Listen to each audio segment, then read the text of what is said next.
My name is Michael. I don't say that because I'm famous, I say it because this story is mine, and I've had to live with it.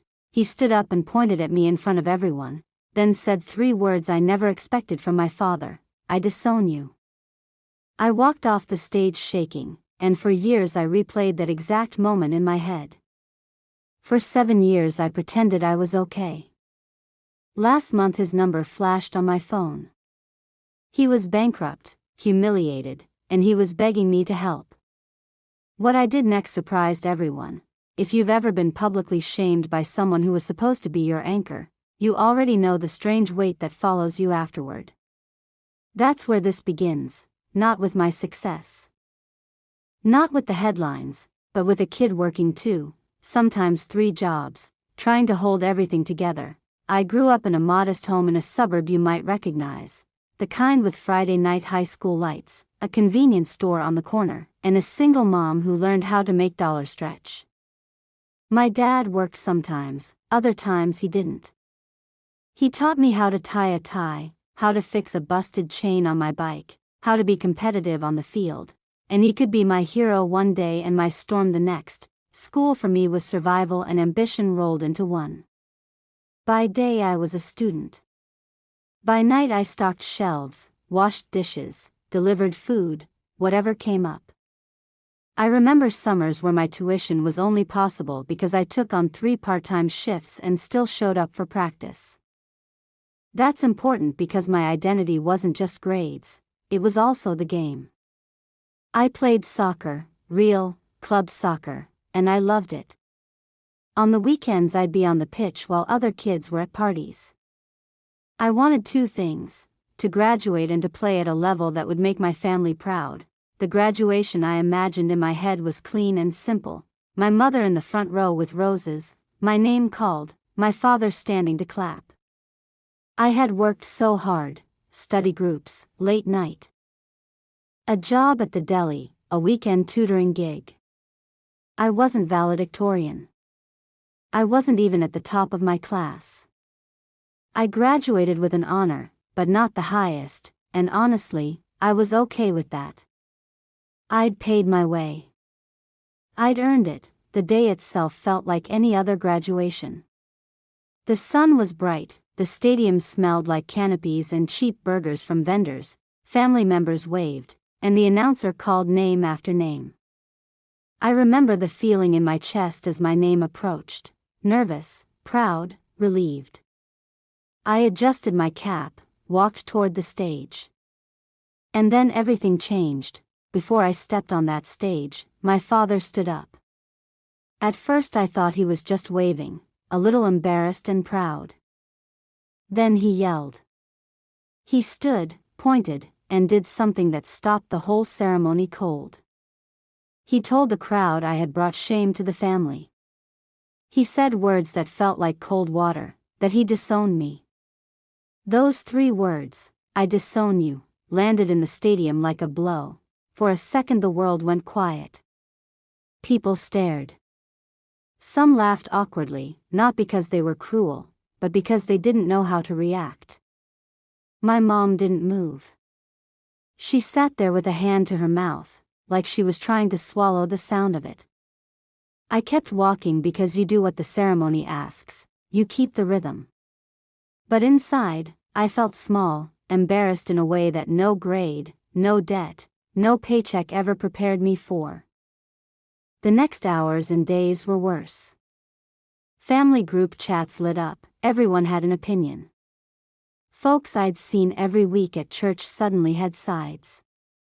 Pictures that were supposed to be celebration photos were now awkward, with my father absent in some and standing stiff in others.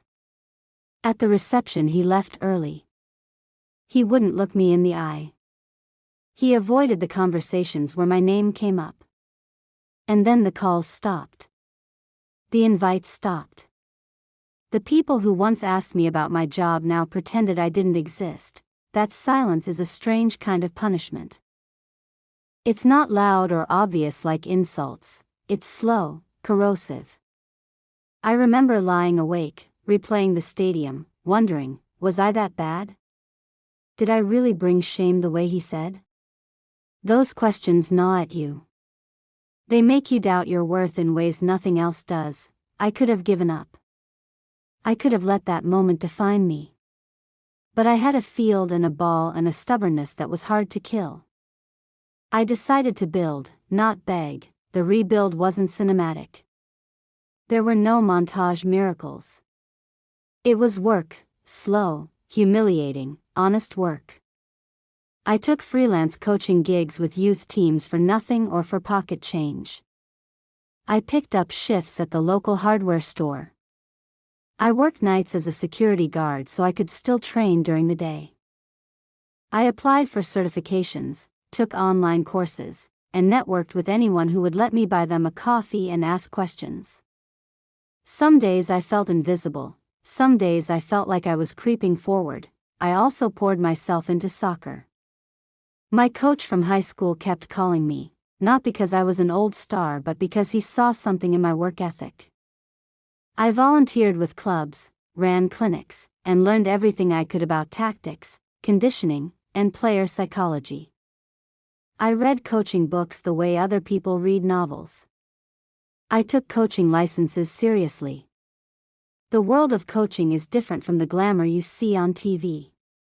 Most of it is patience, building young players, convincing parents, fixing logistics, and being consistent. Those tiny wins mattered. The first time a parent thanked me for helping their kid get a college scholarship, I framed that note and kept it. My first paid coaching role at a semi-pro academy felt like a windfall. I saved the checks. I invested in a laptop, bought proper training gear, and slowly started pitching myself for bigger roles. I learned to manage money because pride doesn't pay bills. 2 years became 3. 3 became 4. I climbed, not with a single jump, but one rung at a time. I took on scouting work, then assistant coaching roles, then a head coach position for a youth academy. I moved cities more than once. I lived on modest apartments, cooked my meals, and flew on cheap flights to attend coaching seminars. Every time someone said you can't, I used it as fuel. 7 years later, people started to notice. A mid-level European club, not the glamorous ones in the headlines, but one that mattered, offered me an opportunity one hadn't expected. They'd been following an assistant I had recommended, then asked about me. I flew over for an interview. I showed them a plan, a vision for youth development, and 1,000 small successes. They hired me. From there the path accelerated in ways that still feel surreal. Wins led to press attention. Wins led to transfers. And before I realized how it happened, contracts and exposure placed me on a different stage entirely. It's important to say, I didn't forget where I came from. I also didn't make myself into a villain. I worked. I earned. The climb to being one of the highest paid managers in Europe wasn't some overnight fantasy. It was a product of hustle, patience, and a stubborn refusal to let a moment of humiliation become a lifetime sentence. Meanwhile, back home, my father's life was unraveling. Pride can protect you for a time, but it's brittle. He miscalculated loans. He trusted the wrong people. His small business folded. The same man who once pointed at me on a stage and cut me off from the family found himself unable to pay the mortgage. Calls from creditors grew from polite reminders to harsh warnings. He lost his job. He lost his home. He watched, helpless, as the life he'd bragged about disintegrated. He called me. He called a lot. The first few calls came through my assistant. I didn't answer. My assistant, who manages my schedule and filters the daily chaos that comes with being in the public eye, told him the same thing every time: Michael is busy. He can't take calls right now. For a while, that was honest. I was busy. But there's also the truth that I wasn't ready to hear from the man who'd humiliated me in front of hundreds. He started watching everything I did on the news. He learned where I would be for appearances, for charity matches, or press conferences. And then, one night, he did something that showed how badly he wanted to be seen, but it also showed how far he'd fallen. It was a charity gala, an event full of young professionals, owners, sponsors, and the press. I was on stage to honor a community initiative. My face was in the papers the next morning. My father, thin and desperate, showed up. He was not supposed to be there. He wasn't on any guest list. He didn't have the connections the rest of the people in the room had. He'd swallowed something darker than pride. He was trying to swallow his shame. He saw me across the room. He shouted my name. He started moving toward me. People turned. For a moment I felt the old heat of embarrassment, the stadium flashback, but this time with cameras and influencers and live feeds.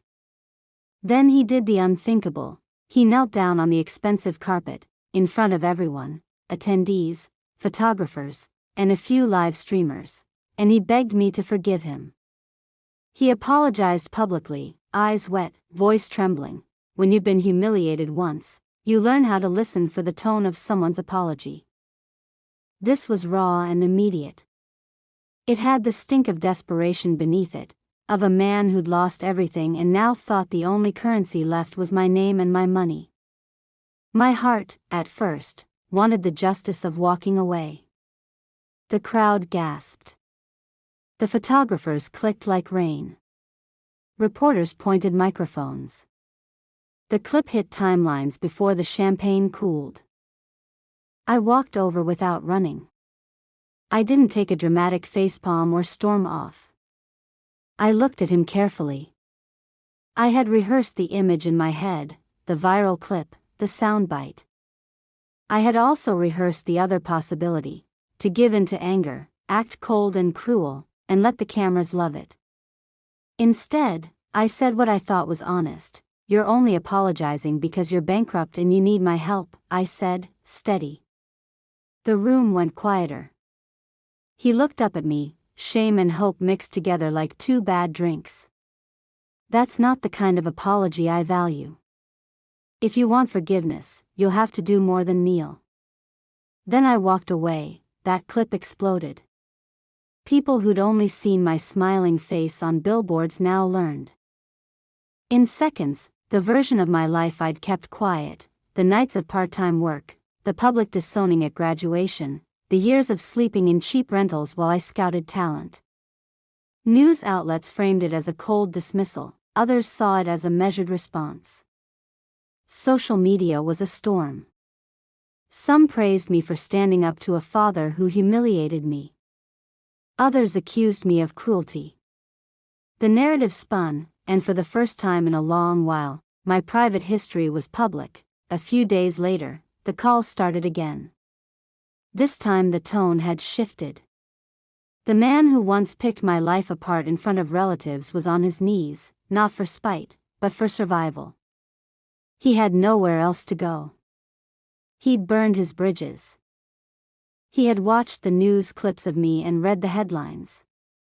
He called the number until someone answered who would talk to him. He called my assistant and left messages until she agreed to set a meeting.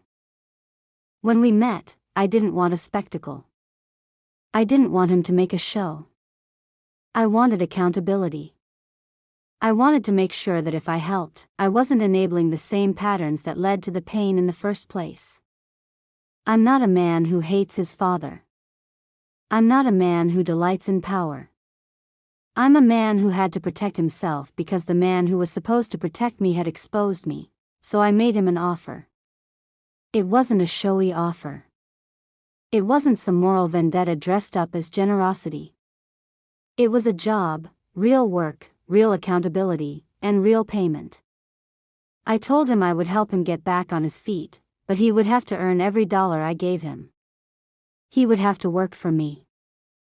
Not as a charity case, but as an employee. He would show up every day. He would do honest labor, helping in community outreach, working with youth programs, handling logistics, and he would be paid a fair wage for real work. He agreed. I remember the look on his face the first day he stepped into the office. It was a mixture of fear, pride, shame, and relief. He was learning how to show up without the swagger he once had and without the dramatic gestures that used to cloud accountability. He sent receipts for counseling. He showed up for job training. He earned his first paycheck under my payroll. I watched him take the money home, not to spend on old habits, but to pay a debt. To get a new ID, to patch a roof. And slowly, in a way that was far from cinematic, he rebuilt. The point isn't that I played the hero in some soap opera. The point is that I set boundaries. I didn't let pity or pride or headlines drive my decision. I set conditions that protected me and gave him a path to repair. He had to work. He had to show up vulnerably. He had to accept that an apology without work is a hollow thing. After that, things didn't instantly become perfect. Family dynamics are complicated. People made comments. Some wanted more from me. Some thought I'd been too harsh. But there was a quiet dignity in watching someone answer for their choices and then do the small boring things that rebuild a life. So what's the lesson here? If you've been humiliated, publicly or privately, you can survive. You can choose how you respond. You can be compassionate without being gullible. You can forgive without letting someone off the hook. And you can make help conditional on repair, not on groveling pity. If this story means anything to you, remember 3 practical things I learned. 1. Protect yourself first. If you've been hurt, you don't owe immediate forgiveness. You owe yourself safety and clarity. 2. When you do offer help, structure it. Make it work that builds responsibility. Don't hand out empty checks, hand out chances tied to accountability. 3. Real apologies come with action. Words are cheap. Time and consistency are the currency of repair. He kneeling on that carpeted floor, the cameras, the way the room held its breath, those images will follow me. They'll follow him too. But what I'll remember most is not the viral clip. It's the long, ordinary mornings of showing up, the nights I spent studying systems instead of being angry, and the day my father turned toward work instead of drama. If you're watching this and you've been disowned, ignored, or publicly shamed, you can still write the next chapter of your life. It won't be easy. It will be honest, it will be slow, and most importantly, it will be yours. If this video resonated, hit the like button. Subscribe for more true stories about people who survived humiliation and rewrote their fate. Share this with someone who needs to hear that boundaries aren't weakness. They're the foundation of compassion done right. Thanks for listening. I'll see you in the next story.